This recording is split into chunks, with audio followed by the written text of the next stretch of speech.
پڑھنے کے بے شمار فضائل و برکات ہیں۔ میرے آقا مدینے والے مصطفیٰ صلی اللہ تعالی علیہ وسلم کا بڑا ہی پیارا فرمان ہے۔ میرے آقا فرماتے ہیں جس کا مضمون ہے کہ جو کوئی شخص ایک بار درود پاک پڑھے اللہ کریم اس پر اپنی 10 رحمتیں نازل فرماتا ہے، اس کے 10 گناہوں کو مٹا دیا جاتا ہے اور اس کے نامہ اعمال میں 10 نیکیاں لکھ دی جاتی ہیں۔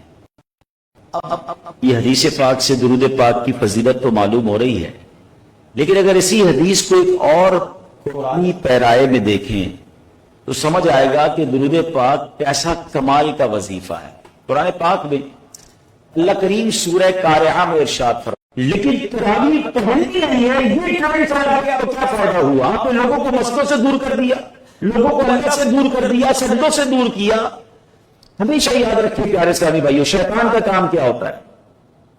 شیطان جو نیک نمازی آدمی ہوتا ہے نا، اس کو ڈائریکٹ فرض نہیں چھڑواتا، وہ پہلے نفل چھڑواتا ہے، پھر کہتا ہے سنتیں چھوڑ دو، پھر واجب چھوٹتا ہے، پھر فرض چھوٹتا ہے۔ یہ نوافل جو ہوتا ہے نا، یہ ہمارا حصار ہوتے ہیں۔ آپ سمجھے آپ کے گھر کے باہر ایک باؤنڈری ہوتی ہے، پھر ایک دروازہ ہوتا ہے، پھر گھر کمرے کا دروازہ ہوتا ہے، یہ 3 دروازے ہو گئے نا آپ تک پہنچنے کے لیے۔ اگر کوئی نفل پڑھتا ہی نہیں ہے، سنتیں پڑھتا ہی نہیں ہے، اس کے پاس کوئی نوافل اور ذکر و اذکار نہیں، تو اس کے پاس کوئی باؤنڈری نہیں ہے، وہ ڈائریکٹ شیطان لگا کے آپ کے فرض پر اٹیک کرے گا، اور یہی ہو رہا ہے۔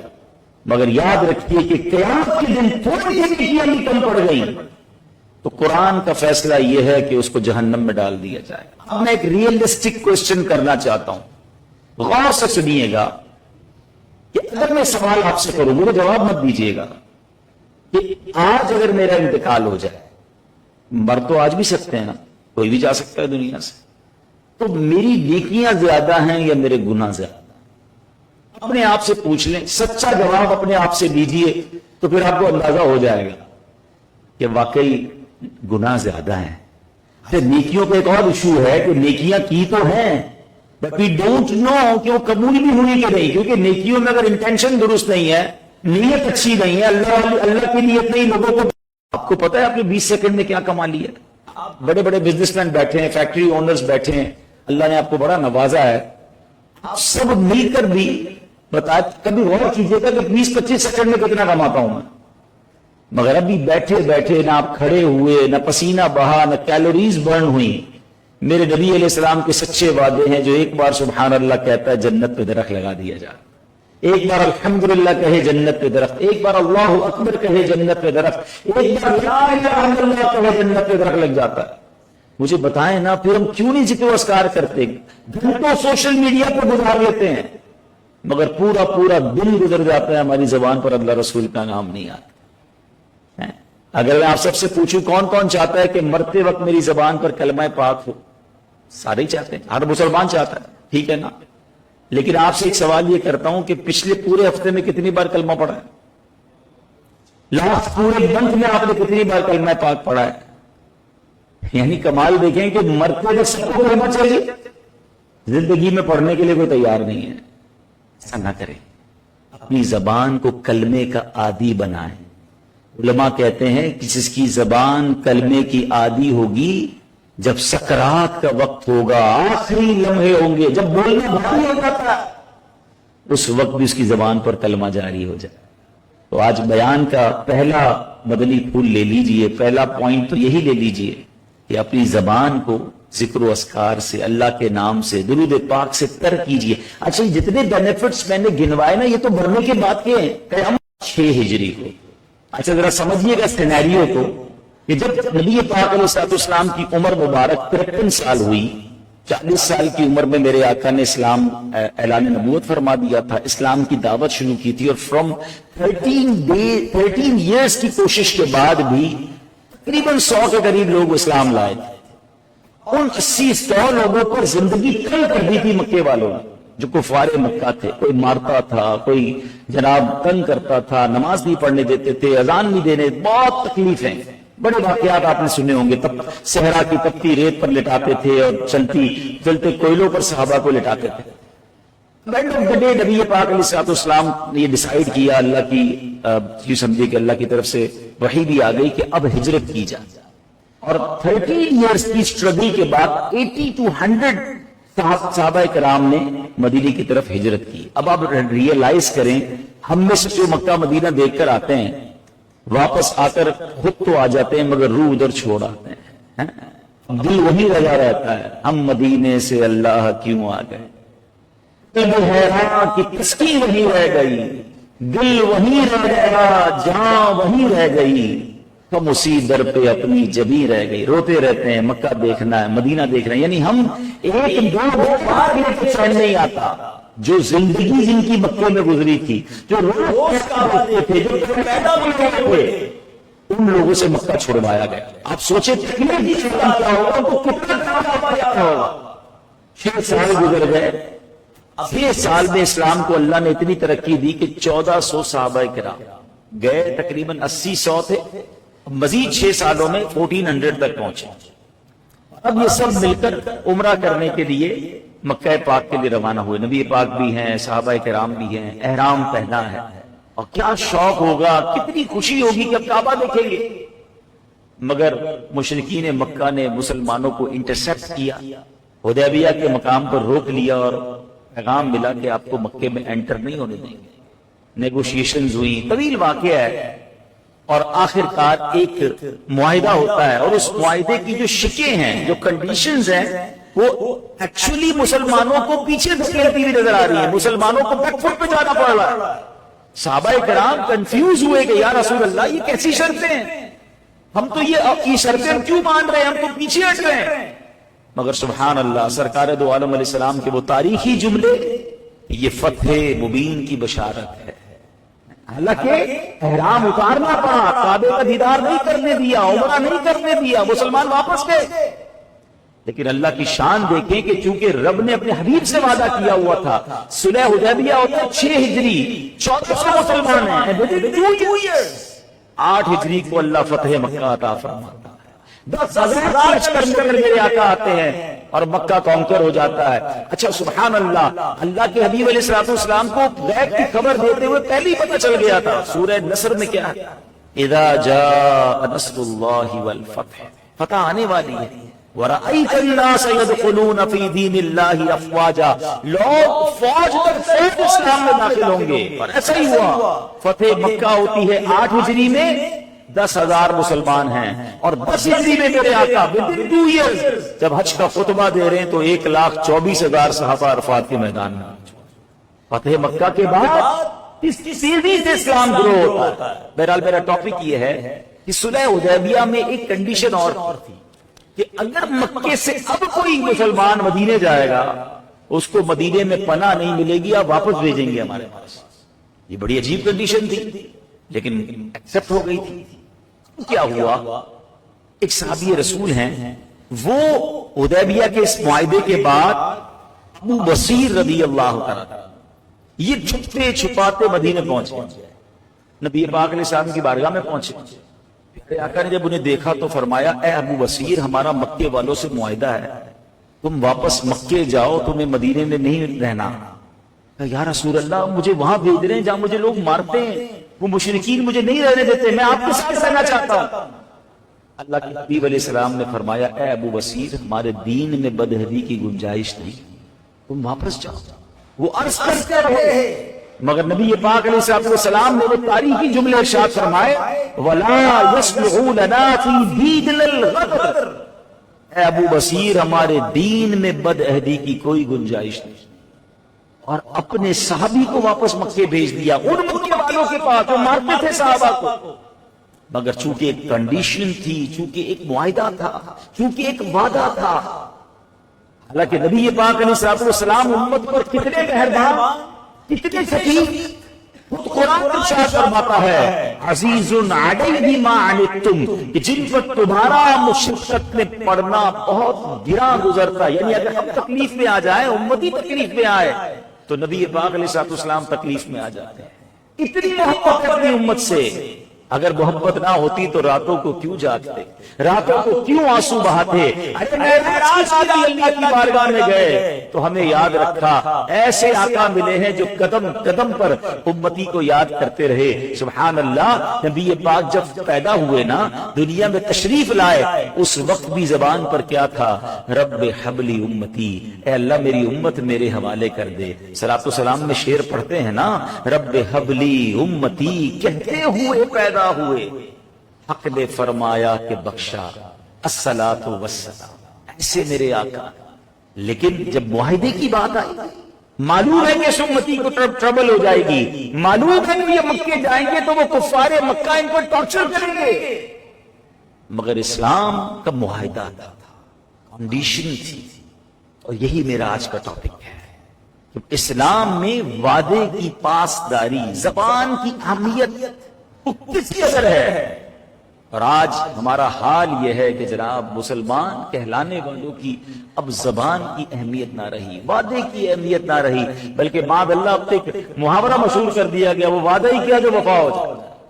نہیں جناب، وعدہ وفا ہونے کے لیے ہے، وعدہ پورا کرنے کے لیے ہے۔ مسلمان وعدے کا پاسدار ہوتا ہے۔ اللہ اکبر۔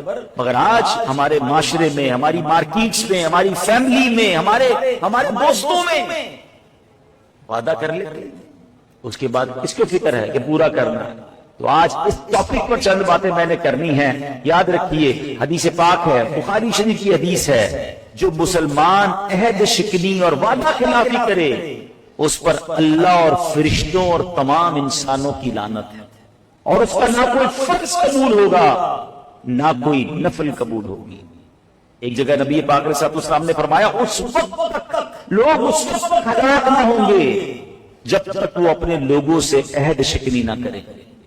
اس کا مطلب جو ہلاکت خیزی بڑھ رہی ہے، آج کیسے کیسے واقعات ہم سن رہے ہیں ہمارے وطن کے اندر، کیا معلوم یہ وعدے توڑنے کی وجہ سے، کیونکہ نبی پاک نے فرمایا لوگ اس وقت تک ہلاک نہ ہوں گے جب تک عہد شکنی نہ کریں۔ سرکار دو عالم علیہ السلام کیسے وعدوں کے پاسدار تھے۔ ایک بار ایک نوجوان سے کاروبار کی کوئی ڈیل ہوئی، اس نے کہا حضور آپ یہیں کھڑے رہیں، یہیں تشریف فرما رہے، میں پیسے لے کے آتا ہوں یا کوئی سامان لے کر آتا ہوں۔ نبی پاک نے وعدہ فرمایا میں یہیں انتظار کروں گا۔ وہ شخص گھر جا کے بھول گیا کہ میں نے ٹائم دیا تھا۔ 3 دن بعد اسے یاد آیا، جب وہ آتا ہے تو سرکار دو عالم علیہ السلام وہیں کھڑے ہیں، وہیں انتظار فرما رہے ہیں، کیونکہ وعدہ کیا تھا کہ میں یہاں انتظار کروں گا۔ اور اس پیارے آقا نے فرمایا کہ اے نوجوان، تم نے مجھے تکلیف میں ڈال دیا، لیکن وعدے کی پاسداری، امانتوں کا خیال ہے، زبان کا اگر وعدہ کیا تو اسے پورا کرنا ہے۔ مگر سچ بتائیں آج ہمارا کیا حال ہے، ہم اپنے وعدوں پر کس طرح کھڑے ہیں؟ موقع ہے تو ٹھیک ہے، نہیں ہے تو کوئی بات نہیں، کسی کی فکر ہی نہیں کہ میں نے کسی کو زبان دی ہے۔ اچھا، اب یہ شرعی مسئلہ، شرعی رولنگ سمجھ لیں، وعدہ خلافی ایکچولی کہتے کس کو ہے؟ ہماری شریعت بہت کمال کی ہے، ایسا نہیں کہ بہت سختی ہے، فلیکسیبلٹی کتنی ہے۔ سرکار دو عالم علیہ السلام کا ارشاد ہے، وعدہ خلافی یہ نہیں کہ جب آدمی وعدہ کرے اور اس کی نیت اسے پورا کرنے کی بھی ہو، بلکہ وعدہ خلافی یہ ہے کہ آدمی وعدہ کرے اور اس کی نیت اسے پورا کرنے کی ہی نہ ہو۔ یعنی مثال کے طور پہ آپ نے کسی سے کوئی کاروبار کیا، آپ نے کہا میں رقم آپ کو 30 دن میں دے دوں گا، یا آپ نے کسی کام کا وعدہ کیا کہ اتنے دن بعد آپ کا کام کر دوں گا، کسی نے آپ سے کہا میرے پاس کب آ رہے ہیں، تو آپ نے کہا میں فلاں دن آؤں گا، آپ کی نیت ایگزیکٹلی وہی ہے جو آپ کہہ رہے ہیں، پھر یہ وعدہ خلافی نہیں۔ آپ کے ساتھ کوئی مجبوری ہو سکتی ہے، آپ لیٹ ہو سکتے ہیں، وہ الگ بات، یہ وعدہ خلافی نہیں۔ وعدہ خلافی جو اصل حرام جہنم میں لے جانے والا کام ہے، وہ یہ ہے کہ انٹینشنلی آپ اس کو کہہ رہے ہیں کہ 30 دن میں مل جائے گا، آپ کے پوائنٹ میں نے 30 دن میں دینا ہے، میں نے تو 4 مہینے بعد پیسے دینے ہیں اس کو، میں نے کون سا اس کا کام کرنا ہے، ابھی کہہ دو یار فکر نہ کرو تمہارا کام ہو جائے گا۔ ایک تو کچھ لوگوں کا کیا کلام ہوگا، کسی فکر ہی نہ کرو، میں کہتا ہوں کہ یہ کہتا ہے کسی فکر نہ کرو، اس کی زیادہ فکر کرو، کیونکہ اس کا کام ہی یہ کہنا ہے۔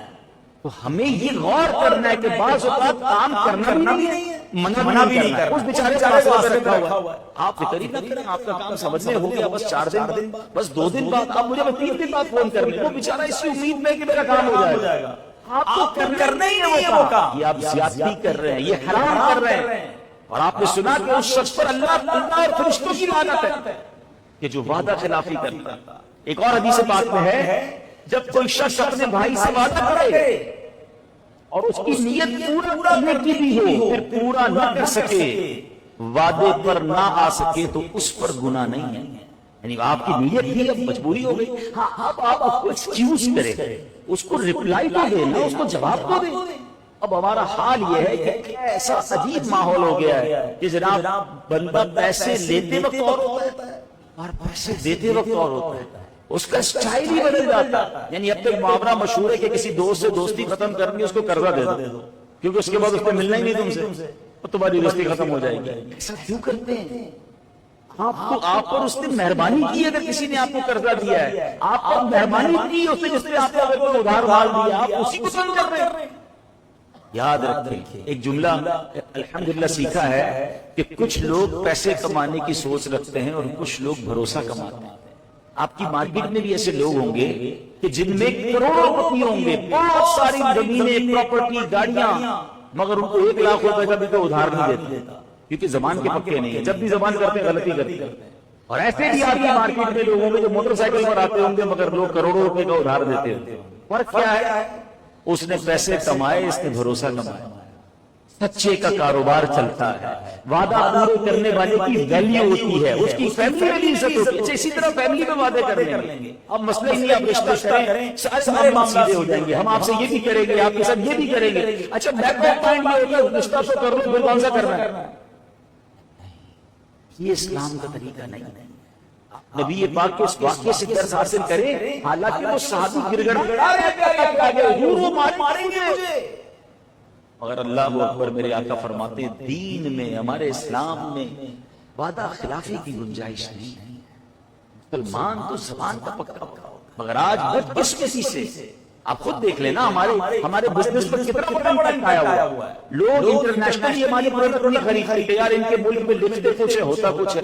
دوسروں کو چھوڑے ہمیں ڈر لگ رہا ہوتا ہے یار کوئی انٹرنیشنل کمپنی کی دوائی خرید لو، پاکستان کی خریدیں گے کہ ملاوٹ نہ. یہ حال ہو گیا. حالانکہ ہمارے نبی جیسا امانت دار کون ہے؟ یعنی آپ مجھے بتائیں، when the age of رسول پاک علیہ السلام was 40 years، اور میرے آقا نے صفا کی پہاڑی پر کھڑے ہو کر before the announcement of نبوہ، ابھی اعلان نبوت نہیں کیا تھا، ان کفار مکہ سے کیا پوچھا تھا؟ لوگوں بتاؤ میں کون ہوں؟ یہ ہم نے بچپن سے سنا ہوا ہے. بتائیں اس کفار مکہ نے کیا کہا تھا؟ آپ صادق ہیں، آپ امین ہیں. کون کہہ رہا ہے؟ جو ایمان والے نہیں ہیں. But they saw رسول پاک صلی اللہ علیہ وسلم from last 40 years، 40 سال سے یہ بات کو دیکھ رہے تھے کہ یہ صادق سچے ہیں، امین ہیں. آپ کو پتہ ہے نبی پاک کی امانت داری کیسی تھی؟ چلے ایک بڑی خوبصورت بات بتاتا ہوں. ہجرت کی رات تھی، مولا کائنات مولا علی شیر خدا کرم اللہ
کہتا ہے یار اب پیسے تو بعد میں لوں گا، بتاؤ پرچی میں کیا لکھا ہے؟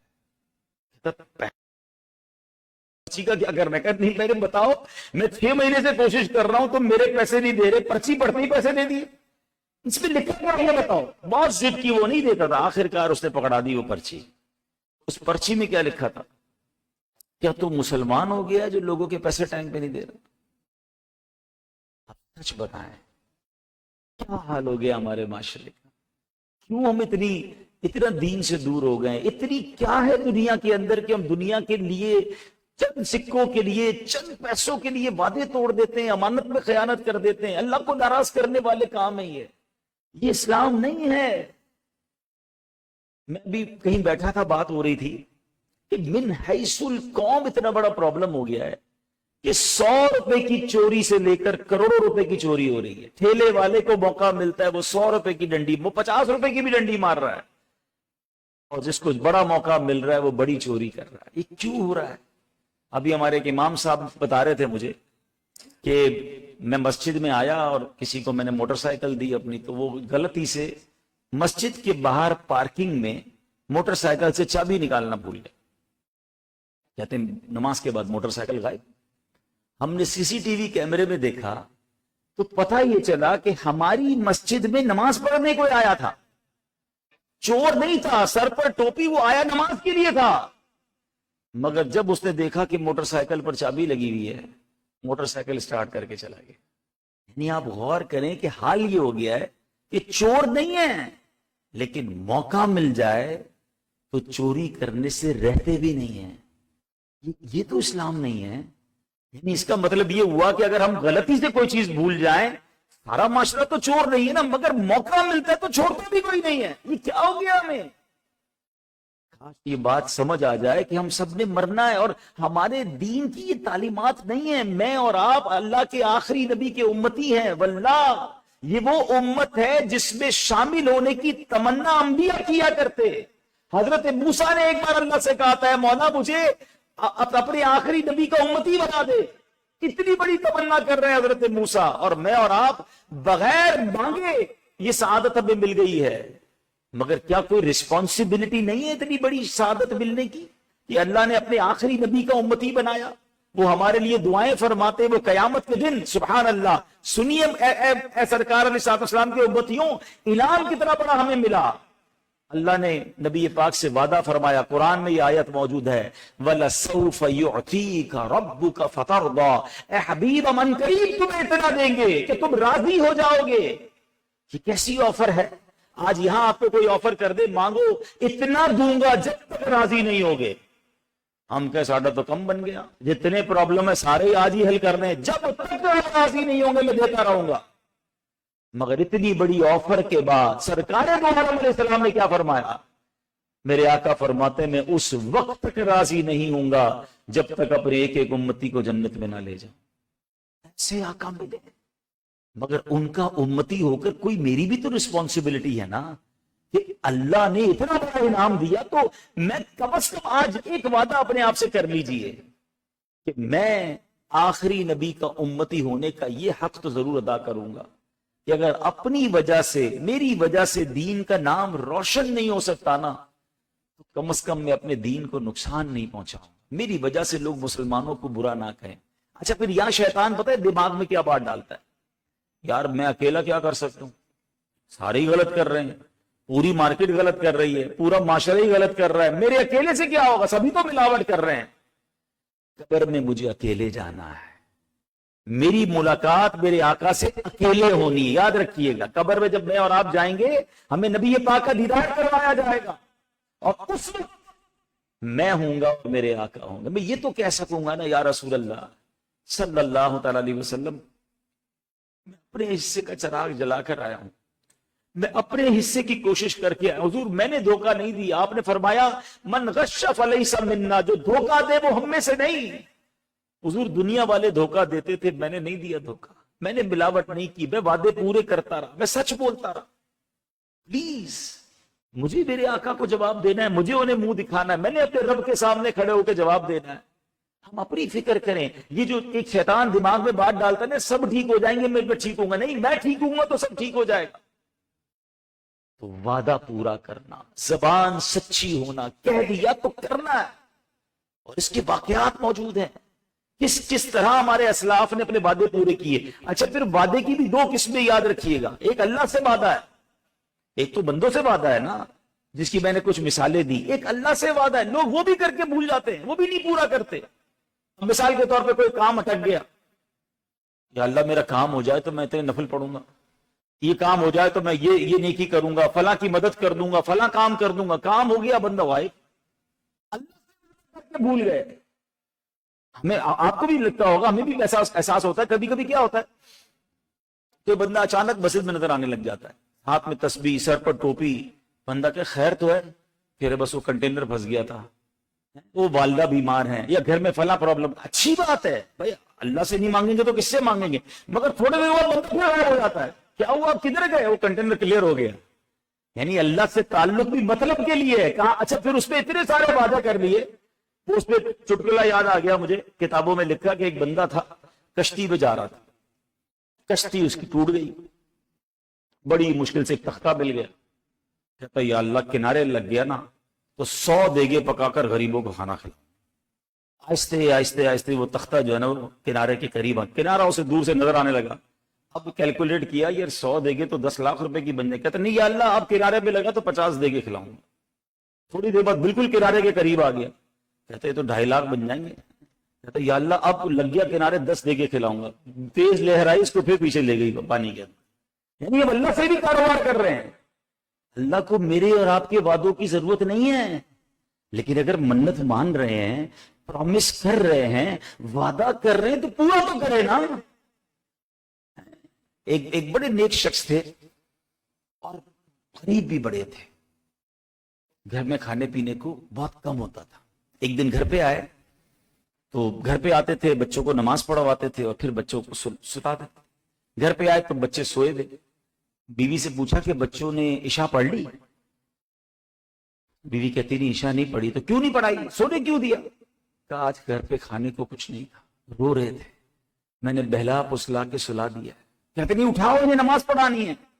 تو کہا اٹھاؤں گی تو پھر رونا شروع کر دیں گے، کھانے کو کچھ نہیں ہے، رہنے دیں. کیا کمال کا جواب دیا.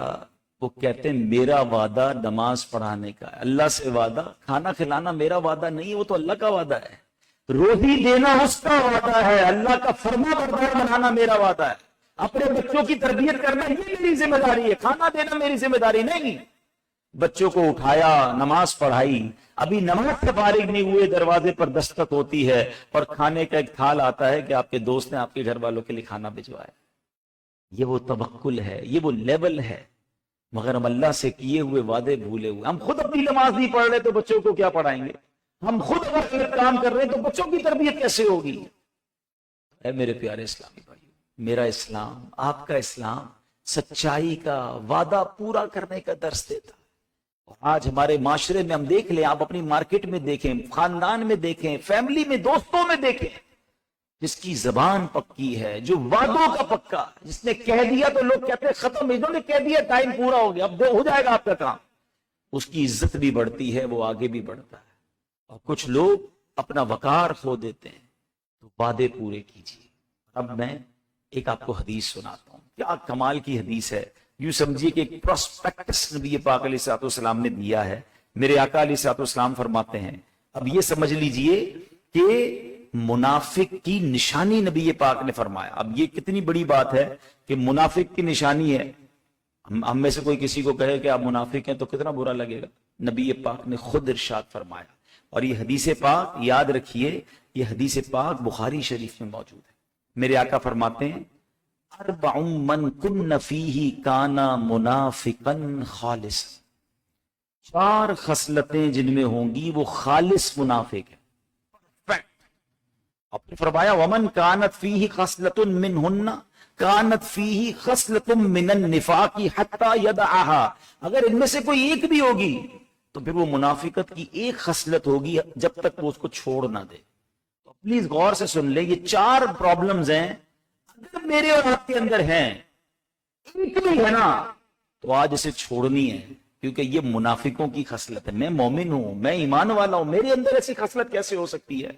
اب غور سے سنیے، میرے آقا فرماتے ہیں اذا اؤتمن خانا، جب امانت رکھوائی جائے وہ خیانت کرے، واذا حدث کذب، جب بات کرے وہ جھوٹ بولے، واذا عاہد غدر، جب وعدہ کرے وعدہ خلافی کرے، واذا خاصم فجر، جب جھگڑا ہو جائے، جب کوئی پرابلم ہو جائے گالی نکالے۔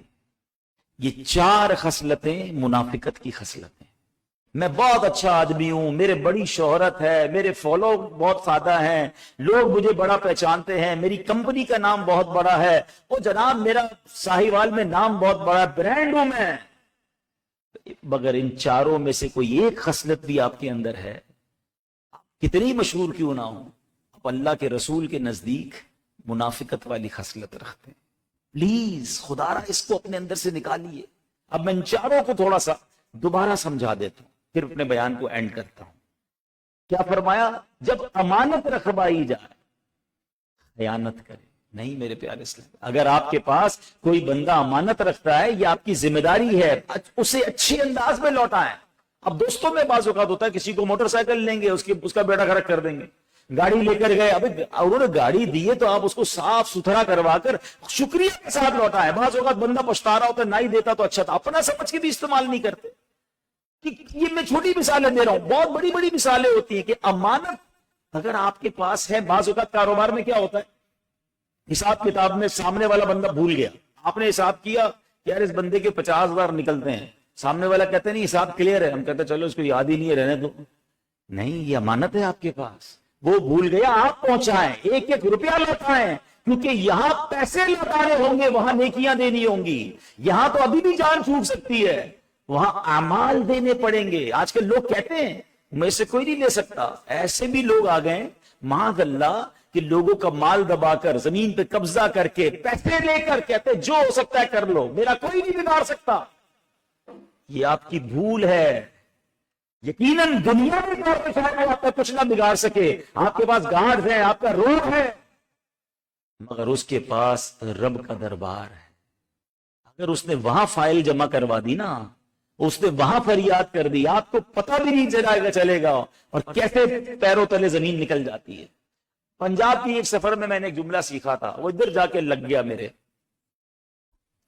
تو جملہ یہ ہے، مضبوط آدمی سے نہ ڈرو، ماڑے آدمی سے ڈرو۔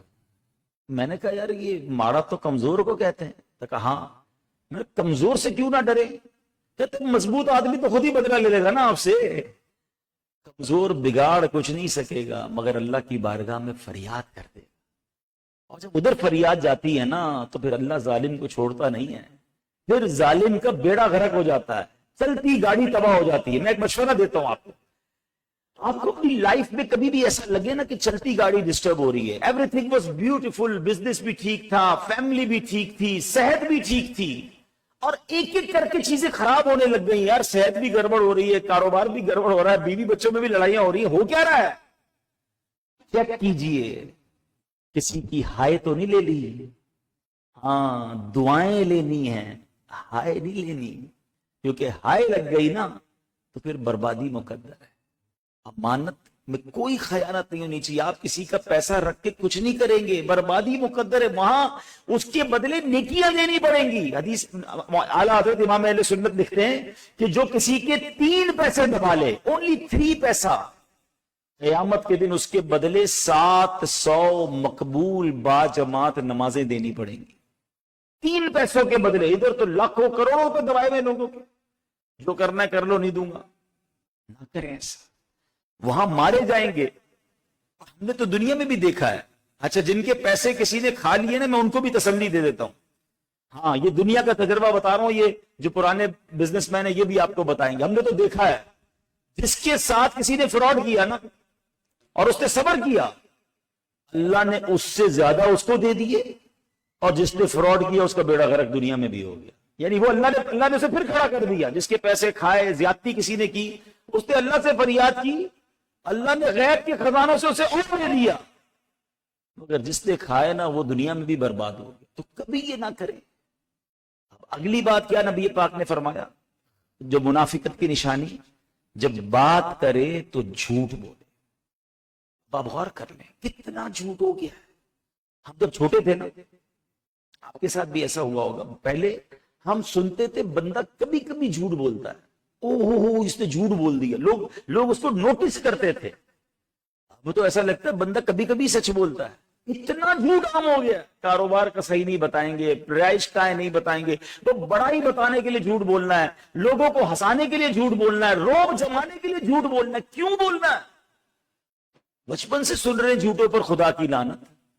حدیث پاک کا مضمون ہے کہ جھوٹ، جب بندہ وہ ایک جھوٹ بولتا ہے تو رحمت کا فرشتہ 1 میل اس سے دور ہو جاتا ہے. اس کے منہ سے ایسی بدبو نکلتی ہے کہ فرشتہ 1 میل دور ہو جاتا ہے.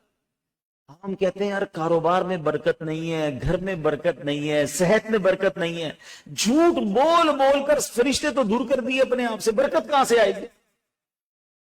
نبی پاک سچے، کفار انہیں سچا کہتے ہیں، صادق. میں صادق نبی کا امتی ہوں، میں جھوٹا کیسے ہو سکتا ہوں؟ مومن جھوٹا نہیں ہوتا. اور آپ نے سن لیا کہ یہ منافقت کی نشانی. آج یہ نیت کریں، اچھا ہم ڈیلیبریٹلی غیر دانستہ اپنے بچوں کی بھی تربیت کر رہے ہیں جھوٹ بولنے پر. کیسے؟ چھوٹا بچہ گھر میں، آپ آرام کر رہے ہیں، کسی کا فون آیا، کہتا ابو سو رہے ہیں، کہہ دو ابو نہیں ہے گھر میں. آپ بچے کو بچپن سے سکھا رہے ہیں کہ ابو خود گھر میں ہے اور کہہ رہے نہیں ہے، بتا دو. آپ پریکٹس کروا رہے ہیں اس کو جھوٹ کی. بڑا ہو کر وہی آپ کو بھی گھما رہا ہوگا. کدھر گئے تھے ابو؟ دوست کے پاس گیا تھا. کدھر گئے تھے؟ مسجد گیا تھا. گیا کہیں اور ہوگا. بچپن سے آپ نے ٹریننگ دی ہے جھوٹ کی اس کو. خود بھی سچ بولنا ہے اور اپنی فیملی کو، اپنے بچوں کو بھی سچ کی تعلیم دے دی. تیسری بات نبی پاک نے کیا فرمائی؟ وعدہ کرے تو وعدہ توڑ دے، وعدہ خلافی کرے. اس پر میں آلریڈی بیان کر چکا ہوں. اور آخری بات کہ جب جھگڑا کرے تو گالی دے. یہ بھی ایک ایسا عجیب معاملہ ہے. کبھی کبھی تو یقین کریں حیران ہو جاتا ہوں میں کہ نیک نمازی نظر آنے والا اور اس کا کسی بات میں کوئی کانفلکٹ ہو گیا، اللہ اکبر، ایسی گالیاں، اتنی بری زبان، بندہ حیران ہو جاتا ہے یہ وہی بندہ ہے. وہ کہتے ہیں نا، انسان کو جب تکلیف پہنچتی ہے، جھٹکا لگتا ہے، تب بندے کا اندر کا باہر آتا ہے. اس کی بڑی پیاری مثال ہے، یہ میرے ہاتھ میں پانی کی بوتل ہے، اس کا ڈھکن کھول دوں میں اور جانے لگوں اور کوئی مجھے دھکا دے تو اس کے اندر سے کیا گرے گا؟ بتائیے، پانی گرے گا نا. آپ کے ٹیبل پہ سوپ پڑا ہوا ہے، سوپ کا پیالہ لے کر میں جا رہا ہوں، کوئی دھکا دے گا تو کیا گرے گا؟ سوپ گرے گا. جو اندر ہوگا پش ہونے پر، دھکا لگنے پر وہ باہر آ جائے. تو میرے اندر کیا ہے، یہ باہر کب نکلے گا؟ کہ جب کوئی پرابلم آئے گی، کوئی دھکا لگے گا. انسان کے اندر سے کیا نکل رہا ہے یہ غور کر لے. اس کا مطلب اندر بھرا ہوا کیا ہے. اگر میرے دل میں پاکیزہ رہتے ہیں تو کتنے دھکا کیوں نہ لگ جائے، بری بات تو نہیں نکلے گی نا. اس بوتل کو میں اٹھا کر پھینک دوں، اس میں سے شراب نہیں نکل سکتی کیونکہ ہے ہی پانی. لیکن اگر گندگی نکل رہی ہے تو اٹ مینز اس میں پھر گندگی کی گئی تھی. اگر مصیبت آنے پر میری زبان سے بری باتیں نکل رہی ہیں تو اس کا مطلب اندر اسٹوریج ہی بری باتیں ہیں. باہر سے بڑا اچھا ہوں، اندر سے اچھا نہیں، باتیں اچھا نہیں ہیں. اس کو اس بات سے سمجھیے کہ ایک بادشاہ کے پاس ایک بندہ آیا، آ کر کہتا ہے بادشاہ سلامت، میرے پاس ایک ایسا ہنر ہے کہ مجھے دنیا کی تقریباً ساری زبانیں آتی ہیں اور اتنی فلوئنسی سے بولتا ہوں کہ کوئی پہچان ہی نہیں سکتا میری مادری زبان کون سی ہے. بادشاہ نے کہا ایسے کیسے ہو سکتا ہے، میں پہچانوں گا. بادشاہ نے اسے 10 زبانوں میں سوال کیے، ہر زبان کو اتنا فلوئنٹ بیان کیا کہ لگ ہی نہیں رہا تھا اس کی پراپر زبان کون سی ہے. بادشاہ نے اپنے وزیروں کو بلایا کہ اس سے باتیں کرو الگ الگ زبانوں میں. سب نے باتیں کی. Nobody can find that which is his original language. ایک بندہ بڑا ہوشیار تھا، کہتا ہے بادشاہ سلامت میں بتاؤں گا مگر اس بندے کو مجھے اور اس کو ایک ساتھ رکھ دے 2-3 دن کے لیے. بادشاہ نے دونوں کو محل میں ایک کمرہ دے دیا. صبح ہوئی تو جب وہ بندہ سیڑھیوں سے اتر کر آ رہا تھا تو اس ساتھی نے اس کو پیچھے سے دھکا دے دیا. یہ لڑکھڑاتا ہوا نیچے گرا. جیسے ہی گرا کھڑے ہو کر اس نے اس کو گالیاں نکالنا شروع کر دی. بادشاہ کو اس بندے نے کہا یہ جس زبان میں گالیاں دے رہا ہے نا یہ اس کی اوریجنل زبان ہے. یہ کیا؟ وہ کہتا ہے ہاں یہی ہے. پہچان گیا. پہچانا کیسے؟ جب بادشاہ سلامت جب دھکا لگا تو اندر کا باہر آ گیا. ایکچولی یہی معاملہ ہے. اب چیک کر لیں، غصے میں، لڑائی میں، پرابلم میں، کانفلکٹ میں میرا باہر کیا نکلتا ہے؟ ایک جملہ آج کل بڑا مشہور کر دیا گیا ہے کہ ہم شریف کے ساتھ شریف ہیں، بدماش کے ساتھ بدماش ہیں۔ مجھے آج تک سمجھ نہیں آیا یہ کون سا بٹن لگا ہوا ہے آپ کے اندر کہ بدماش سامنے آتا ہے آپ بھی بدماش بن جاتے ہیں۔ جناب والا، شریف کے ساتھ بھی شریف ہوتا ہے، بدماش کے ساتھ بھی شریف ہوتا ہے۔ جب بھی تو بدماش سدھرے گا نا، ہم بھی سارے بدماش بن جائیں گے تو what is the difference between us and them? باقی نہ ہوا نا۔ ہم نبی پاک کا اگر سیرت کو پڑھتے، بچپن سے ایک شعر آپ کو یاد ہوگا، سلام اس پر کہ جس نے گالیاں سن کر دعائیں دی، سلام اس پر کہ جس نے خون کے پیاسوں کو کمائیں دی۔ کبھی زندگی میں ایسا ہوا گالی سن کر ہم نے دعا دی ہو؟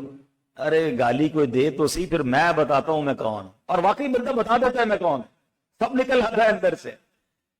نہیں میرے پیارے اسلامی بھائیو، یہ دین نہیں ہے۔ میری اور آپ کے اخلاق کا ٹیسٹ پتہ کیا ہے؟ آپ مجھ سے مسکرا کر ملیں، میں آپ سے مسکرا کر ملوں، آپ مجھے تحفہ دیں، میں آپ کو تحفہ دوں، یہ کمال نہیں ہے۔ کمال یہ ہے کہ میرے مزاج کے خلاف بات ہو، آپ کے مزاج کے خلاف کوئی بات ہو رہی ہے، اور اب آپ کا پیشنس کیا ہے، اب آپ کتنا برداشت کرتے ہیں، اب آپ رپلائی کیا دیتے ہیں۔ مگر یہاں تو منافقت کی نشانی میرے آقا نے فرمایا کہ جب جھگڑا کرے گالی دے۔ تو آج یہ بھی نیت کر لیں کہ کچھ بھی ہو جائے میری زبان پر گالی کیسے آ سکتی ہے۔ تو یہ 4 باتیں بھی میں نے بیان کر دی ہیں، وعدے کی پاسداری بھی بیان کر دی ہے، اسلام سچائی کا، امانت داری کا۔ یہ یقین کریں یہ وہ اصول ہیں کہ آپ کی اور ہماری لائف آسان ہو جائے گی۔ اچھا، دنیا میں برکتیں الگ ملیں گی، عزتیں، کاروبار میں بہتریاں، فیملی میں عزت، یار یہ جو کہتے ہیں وہ کرتے ہیں۔ کاش ہم ایسے بن جائیں، اللہ کرے جو آج میں نے باتیں عرض کی ہیں میں بھی یاد رکھوں، میں بھی عمل کرنے والا بن جاؤں، اور آپ بھی بن جائیں، اور ایسی پیاری باتیں دعوت اسلامی کے پیارے ماحول میں سکھائی جاتی ہیں جو ہمارے معاشرے کو ایک اچھا معاشرہ بنانا چاہتی ہے، اللہ رسول کی باتیں پہنچانا چاہتی ہیں، سنتوں کو عام کرنا دعوت اسلامی چاہتی ہے۔ آپ کے ساہیوال میں دعوت اسلامی کے الحمدللہ بہت سارے دینی کام ہو رہے ہیں، آپ دعوت اسلامی کا ساتھ دیں۔ ہمارے اسی طرح کے مزید بیانات سننے کے لیے ہمارے سوشل میڈیا اکاؤنٹس کو فالو کریں، مدنی چینل دیکھیں، تو انشاءاللہ آپ بھی سنیں گے، فیملی کے لوگ بھی سنیں گے، تو اللہ نے چاہا تو ہم بھی بدلنے لگ جائیں گے۔ آخر میں ایک بڑی پیاری مجھے یاد آ گئی آج شہزاد بھائی کے ساتھ